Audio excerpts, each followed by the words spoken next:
ધોરાજીમાં આંગણવાડી worker અને helper બહેનોની હડતાલ. પડતર માંગણીઓ નહીં સંતોષાતા વિરોધ પ્રદર્શન. ધોરાજી શહેર તથા ગ્રામ્ય વિસ્તારમાં આંગણવાડીમાં ફરજ બજાવતા બહેનો અને હેલ્પર દ્વારા વિવિધ માંગણીઓ મુદ્દે આક્રોશભેર નારાબાજી અને પગાર વધારા સહિતની માંગણીઓ ઉચ્ચારવામાં આવી હતી. ધોરાજી શહેર વિસ્તારના આંગણવાડીમાં ફરજ બજાવતા કાર્યકર અને હેલ્પર બહેનો ધોરાજી ખાતે પોતાની વિવિધ માંગણીઓને લઈ વિરોધ પ્રદર્શન કર્યું હતું, જેમાં મહિલા કાર્યકરોએ સરકારની નીતિ રીતિ સામે સવાલ ઉઠાવ્યા હતા અને સરકાર લુચ્ચાઈ કરતી હોવાનો આક્રોશભેર આક્ષેપ લગાવ્યો હતો. ખાસ કરીને આંગણવાડી કાર્યકર બહેનોએ જણાવ્યું હતું કે હાઈકોર્ટે પણ માનવ વેતનમાં વધારો કરવા જણાવ્યું છે, ત્યારે સરકાર દ્વારા કોઈ પણ જાતનું વેતન વૃદ્ધિ કરવામાં આવી નથી. આ ઉપરાંત સરકાર દ્વારા આંગણવાડી ઉપરાંત વિવિધ પ્રકારની કામગીરી લેવામાં આવે છે અને ઓછા વેતનમાં વધારે કામ અને વધુ જવાબદારી નિભાવવી પડે છે. આથી સરકાર સમક્ષ યોગ્ય વેતન મળી રહે તે પ્રકારની માંગણી ઉચ્ચારી હતી અને સરકારની વિરુદ્ધમાં નારાબાજી પોકારી વિરોધ દર્શાવ્યો હતો. રિપોર્ટર ફિરોજ ચુનેજા, ધોરાજી.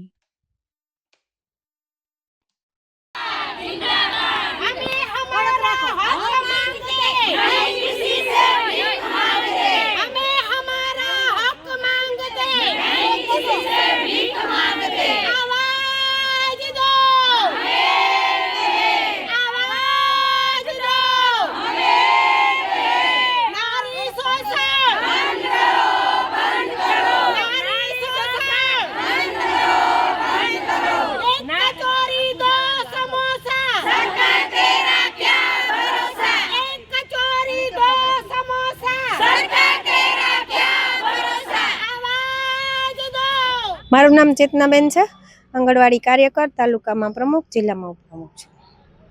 તેના જે તમે આંદોલન ઉપર ઉતર્યા છો, શું છે તમારી માંગણીને, શું પ્રશ્ન લઈને ઉતર્યા છો? અમારી માંગણી તો આજે અમે 7 વર્ષથી આ લડીએ છીએ. માંગણી એ છે કે સરકારે હાઈકોર્ટમાં ચુકાદો આપેલો છે કે પગાર કાયમી અમે લઘુત્તમ વેતન આપવું કાયમી કરવા, અને 24,800 ને 20,300 એ રીતે પગાર નક્કી કરેલા છે વર્કર હેલ્પરના. તો સરકારે આજ સુધી એ હાઈકોર્ટનો અમને એ ચુકાદો આપેલો નથી અને કાંઈ કરે, અને એ ઉલટાની સરકાર અમારી સામે અપીલમાં ગઈ છે. તો સરકાર એ નથી જોતી કે કેના સામે અપીલમાં જાય છે. આજે નાનામાં નાની યોજના બહાર પાડે છે તો અમે એ યોજનાઓ ઘર ઘર સુધી પહોંચાડી છીએ અને એનું પાલન કરી છીએ.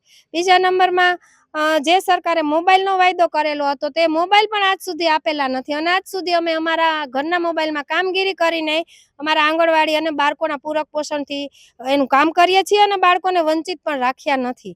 જો આજે અમે આટલી રહેમરા રાખતા હોય તો સરકારને અમારી સામે શું વાંધો છે કે અમારે જે હાઈકોર્ટનો ચુકાદો છતાંય અમને કાંઈ આપતી નથી અને એમનો કાંઈ જવાબ પણ આપતા નથી.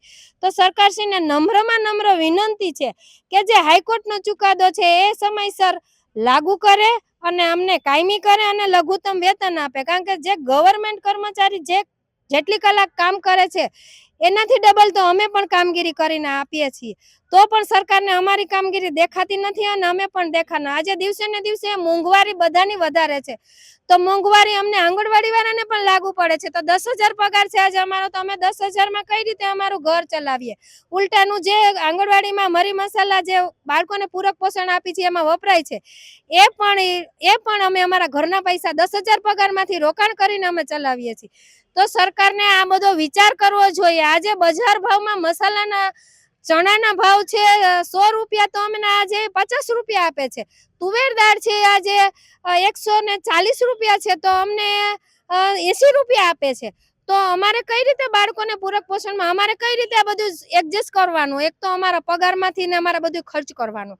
બીજા નંબરમાં જે શાકભાજી છે, તો શાકભાજીના એ અમને લાભાર્થી 10 પૈસા આપે છે, તો આજે 20 લાભાર્થી હોય તો 2 રૂપિયા હતા.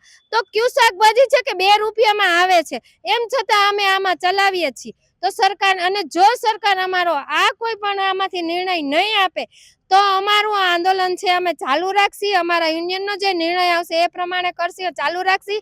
એમ છતાં જો કાંઈ નહીં થાય તો અમે છેલ્લે ચૂંટણીનો પણ બહિષ્કાર કરશું. કંચનબેન અરવિંદભાઈ અગ્રાવત, હું આંગણવાડી વર્કર બોલું છું.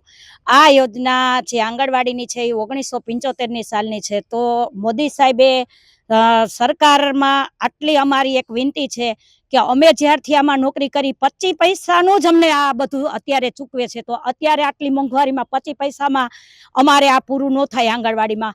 એટલે રાજ્ય સરકાર અને કેન્દ્ર સરકારે યુનિસેફ નામની સંસ્થામાંથી આ આંગણવાડી આવી છે.